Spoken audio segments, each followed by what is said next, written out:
Hello and welcome to Edu English. This is Neetu Dubey and today we will learn interrogative pronoun. Okay, so why do we use interrogative pronoun? क्यों हम use करते हैं interrogative pronoun का? So answer is simple, just to ask the questions.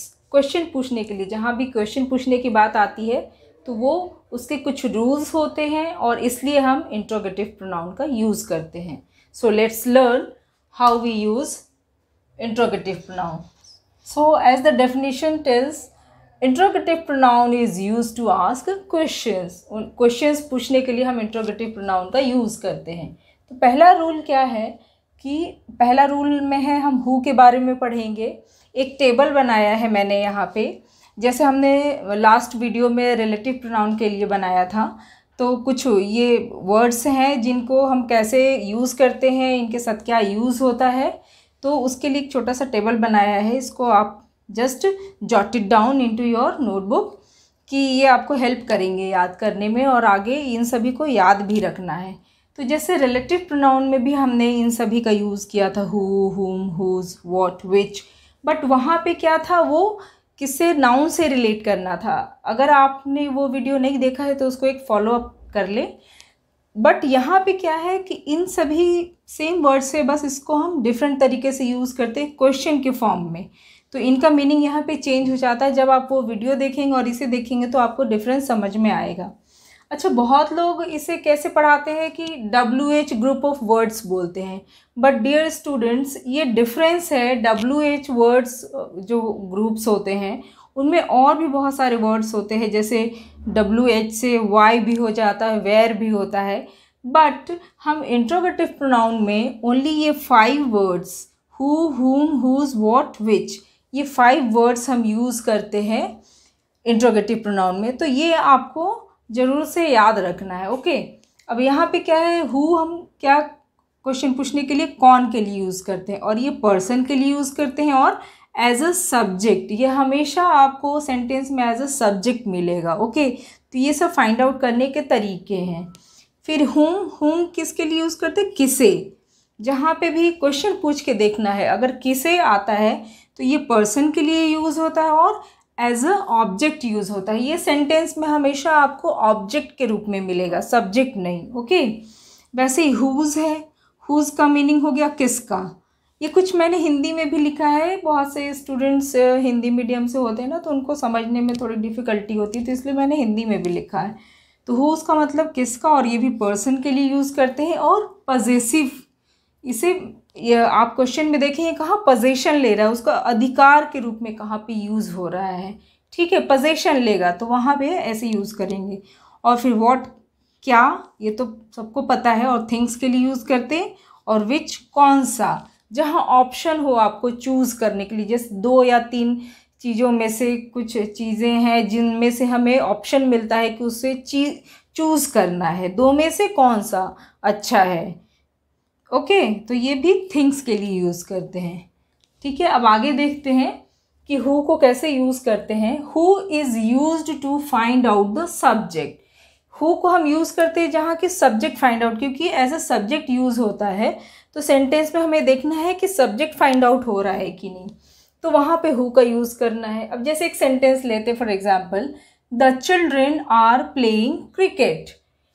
तो ये क्या है कि बच्चे क्रिकेट खेल रहे हैं. तो ये बच्चे क्रिकेट खेल रहे हैं, तो इसमें हम क्वेश्चन पूछ के देखेंगे कि यहाँ पे हु सूटेबल है कि नहीं. तो ये क्या है, चिल्ड्रन. ये सब्जेक्ट क्या हो गया हमारे इस सेंटेंस में, सब्जेक्ट द चिल्ड्रन हो गया. और चिल्ड्रन के लिए, इसके लिए हम क्या यूज़ करेंगे, कौन कौन क्रिकेट खेल रहे हैं. ओके, तो यहाँ पे क्या आ जाएगा, क्वेश्चन हो जाएगा. यहाँ पे द चिल्ड्रन की जगह पे क्या आ जाएगा, who are playing cricket. Okay, तो ये समझ में आ रहा है कि हु. अब हु क्या हुआ, हु को एज अ सब्जेक्ट हमें यूज़ करना है. तो यहाँ पे ये द चिल्ड्रन की जगह पे who as a subject use हो रहा है कि नहीं, हु एज अ सब्जेक्ट. तो हु आर प्लेइंग क्रिकेट. तो एक रूल हमने ये देखा कि हु को कैसे यूज़ करना है. अब नेक्स्ट आता है हुम. अब देखते हैं हुम को कैसे यूज़ करना है हमें. तो सेकेंड एग्जाम्पल लेते हैं, हुम. whom is used to find out the object. Okay, अब whom क्या है, पर्सन के लिए यूज होगा और ऑब्जेक्ट के लिए, ठीक है। अब यहाँ पे whom में हमें ऑब्जेक्ट फाइंड आउट करना है, तो इसके लिए भी एक एग्जाम्पल लेते हैं। डिड हिज फ्रेंड्स, ओके, तो he has invited his friends, तो ही, अब ये क्या है, ये तो सब्जेक्ट हो गया, लेकिन हमें यहाँ पे क्या देखना है, ऑब्जेक्ट को देखना है, to find out the object. और क्वेश्चंस कैसे फॉर्मेशन करना है इंट्रोगेटिव प्रोनाउन का, ऑब्जेक्ट को लेके। तो ये ऑब्जेक्ट इसमें क्या हुआ, फ्रेंड्स, तो ये फ्रेंड्स जो ऑब्जेक्ट है इसका हमें फॉर्मेशन करना है इंट्रोगेटिव प्रोनाउन के फॉर्म में। तो अब कैसे करेंगे, यहाँ सब्जेक्ट से हमें कुछ नहीं करना, ऑब्जेक्ट से करना है। तो फ्रेंड्स के लिए हम क्या यूज़ करेंगे, whom, तो ये हो जाएगा सेकेंड एग्जाम्पल इसका, whom has he invited, और ये क्वेश्चन, सॉरी यहाँ पे ये इंट्रोगेटिव का साइन भी लगना ज़रूरी है, ये question mark, whom has he invited। अब ये क्या हो गया इस सेंटेंस का, ऑब्जेक्ट हो गया, whom ऑब्जेक्ट के लिए यूज़ करना है और पर्सन के लिए, ओके। अब ये ऑब्जेक्ट हो गया इस सेंटेंस में, ठीक है, समझ में आ रहा है। तो he has invited his friends, answer क्या है कि उसने अपने फ्रेंड्स को इनवाइट किया है, बट अब इसको क्वेश्चन के फॉर्म में कैसे हमें करना है, whom has he invited, means कि किसे उसने इनवाइट किया है, तो किसे किया है, तो फ्रेंड्स को किया है। फ्रेंड्स ये यहाँ आके सब इस सेंटेंस का ऑब्जेक्ट बन जाता है, ठीक है। तो ये हमने ऑब्जेक्ट फाइंड आउट कर लिया, तो ऐसे ये दो का यूज़ हमने देख लिया कैसे होता। अब तीसरा बचता है क्या, व्हाट, सॉरी हुज को देखते हैं अब हम, ओके। हुज का क्या है रूल 3 में कि whose is used to find out position, means वो अधिकार को बताता है। कोई भी सेंटेंस होगा तो वहाँ पे हमें ये पता चलेगा कि उसका हकदार कौन है, मालिक कौन है, ओनर कौन है, ओके। तो पोजीशन बताता है, ओनर कौन है उसका। तो जैसे एक एग्जांपल लेते हैं, दैट कार इज़ माइन। अब ये दैट कार इज़ माइन है, तो इसको इंट्रोगेटिव बनाने के लिए हुज का यूज़ करना, क्योंकि दैट कार इज़ माइन, वह कार मेरा है, तो मेरा है, तो अब उसको किसका है ऐसा क्वेश्चन बनाने के लिए हमें हुज का यूज़ करना पड़ेगा। तो उसमें हम इसे कैसे चेंज करेंगे, कैसे फॉर्मेशन होगा इसका इंट्रोगेटिव प्रोनाउन का, तो whose is that car, okay. तो हमें क्वेश्चन करना है हुज इज़ दैट कार, वह कार किसका है, मीन्स इसका ओनर कौन है, ओके। तो ये पोजीशन बता रहा है, क्या बता रहा है हुज, ये पोजीशन बता रहा है ना, कि पोजीशन किसका, कौन ओनर है इसका, ओके। एक और एग्जांपल लेते हैं second, this is my pen. अगर ये आंसर है कि दिस इज़ माय पेन, तो यह पेन मेरा है। अब इसमें ओनर बता रहे हैं कि मेरा है, पेन का ओनर है ये। अब इसका फिर से क्वेश्चन में कैसे कन्वर्ट करना है हुज का यूज़ करते हुए, तो whose pen is this, okay. अब ये क्वेश्चन हो गया, हुज पेन इज दिस, कौन इसका ओनर है, इस पेन का ओनर कौन है, कौन मालिक है इसका, ठीक है। तो यहाँ पे ये भी पोजीशन बता रहा, ठीक है। तो ऐसे मेरे ख्याल में समझ में आ रहा होगा आपको। अब नेक्स्ट हम देखते हैं व्हाट, ये 3 हो गए, अब व्हाट। तो देखते हैं rule 4, what is used to find out subject और ऑब्जेक्ट। दोनों में से कुछ भी हो सकता है, सब्जेक्ट भी ऑब्जेक्ट भी। कुछ एग्जाम्पल्स देखते हैं, what have you bought today. अब ये व्हाट है, what have you bought today, तुमने आज क्या खरीदा, ठीक है। तो ये इसका क्या पता चलता है यहाँ पे कि बॉट क्या कहला रहा है, यहाँ पे कुछ थिंग्स के बारे में बता रहा है कि नहीं।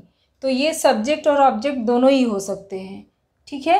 अब यहाँ पे ये ऑब्जेक्ट बता रहा है, तो यहाँ पे क्या व्हाट जो है वो ऑब्जेक्ट बता रहा है, मीन्स ऑब्जेक्ट। अब इसका ऑब्जेक्ट कहाँ दिख रहा है कि ये बॉट, मीन्स कुछ कुछ तो लेके आए होंगे, तो व्हाट, क्या, क्या लेके आए, तो ये ऑब्जेक्ट को डिनोट कर रहा है, मीन्स कुछ थिंग्स होगा, नॉन लिविंग को ही ये दर्शाता है, तो कुछ भी लेके आए होंगे तो वो ये ऑब्जेक्ट हुआ। तो फाइंड आउट क्या हुआ यहाँ पे, ऑब्जेक्ट फाइंड आउट कर रहे हैं। ओके, नेक्स्ट है व्हाट इज़ योर फादर। अब व्हाट यहाँ पे क्या है, ये सब्जेक्ट बता रहे हैं, सब्जेक्ट के सेंस में, क्योंकि एक चीज़ और है व्हाट हम जैसे डेजिग्नेशन या वर्क के सेंस में भी हम यूज़ कर सकते हैं। जैसे what is your father, it means कि वो डेजिग्नेशन हो सकता है कि किस पोस्ट को होल्ड करते हैं या क्या काम करते हैं या क्या हैं, आपके फादर क्या हैं, XYZ कुछ भी हो सकते हैं, तो वो यहाँ पे क्या सब्जेक्ट को डिनोट करता है। ओके,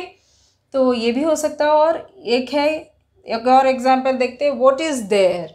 अब यहाँ पे क्या है, व्हाट, ये थिंग्स को डिनोट करता है, व्हाट इज़ देयर, वहाँ पे क्या है, ठीक है, तो ये ऑब्जेक्ट के सेंस में हम यूज़ करेंगे, वहाँ पे क्या है, कुछ भी हो सकता है, तो ये व्हाट का यूज़ ऐसे करना है। अब बचता है विच, नेक्स्ट और लास्ट वन इज़ विच। अब इसका यूज़ देखते हैं हम कैसे करना है। तो लास्ट वन, इसके रूल्स देखते हैं। Rule number 5, which. Which is used to find out subject or object and also used for the selection or choice।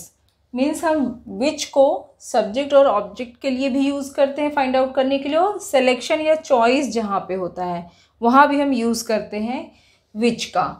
और ये नॉन लिविंग के लिए ही होगा, तो ये थिंग्स के लिए यूज़ करते हैं। which का क्या हो गया मीनिंग, कौन सा। तो एग्जाम्पल लेते हैं कि विच इज़ योर बुक। तो which is your book means ये क्या हो गया, यहाँ पे ये सब्जेक्ट हो गया हमारा, क्योंकि विच मीन्स के विच इज़ योर बुक, यहाँ पे तो चॉइस नहीं है, बस ये है कि इनमें से विच is your book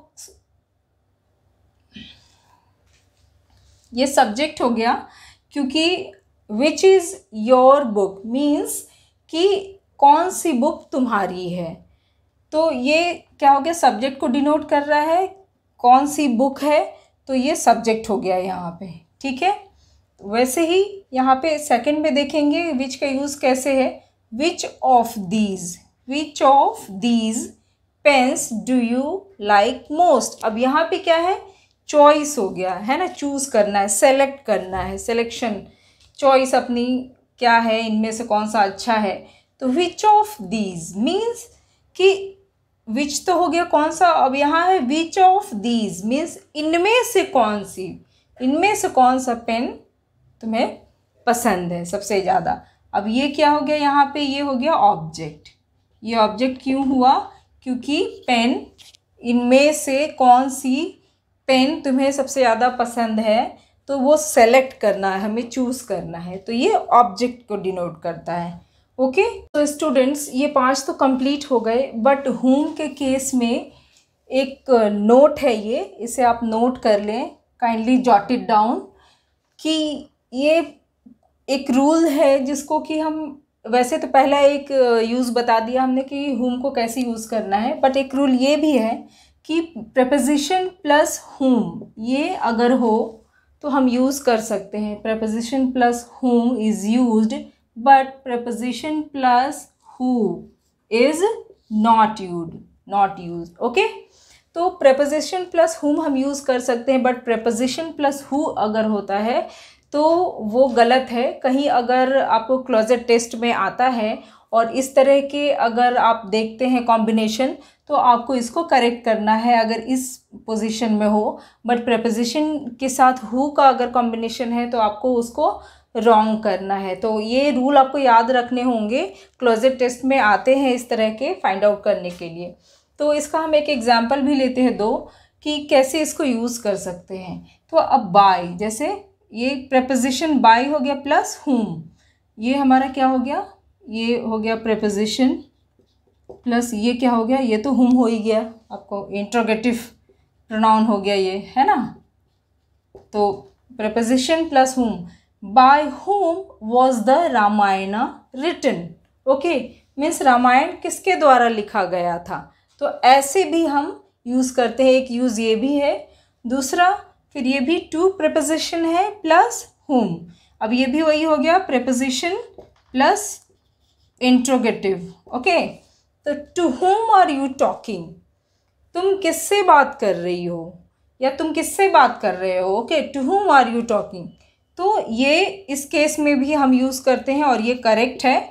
but to who अगर ये हो, सपोज कि ऐसा लिखा हो कि to who are you talking, तो इसे आपको क्या करना है, गलत करना है। ठीक है, और ये करेक्शन में क्या आएगा, अगर क्लोजेट टेस्ट में आता है करेक्शन में, तो हम इसे क्या करेंगे कि इस पार्ट को करेक्ट करेंगे और हु को हम क्या कर देंगे यहाँ पे, टू हुम, है ना। अब ये करेक्ट हो गया। ओके, तो मेरे ख्याल में आपको समझ में आ गया होगा अच्छे से।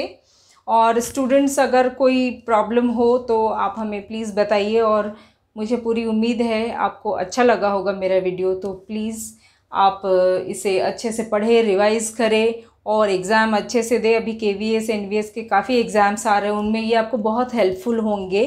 And if you like then please like, share and subscribe. Thank you.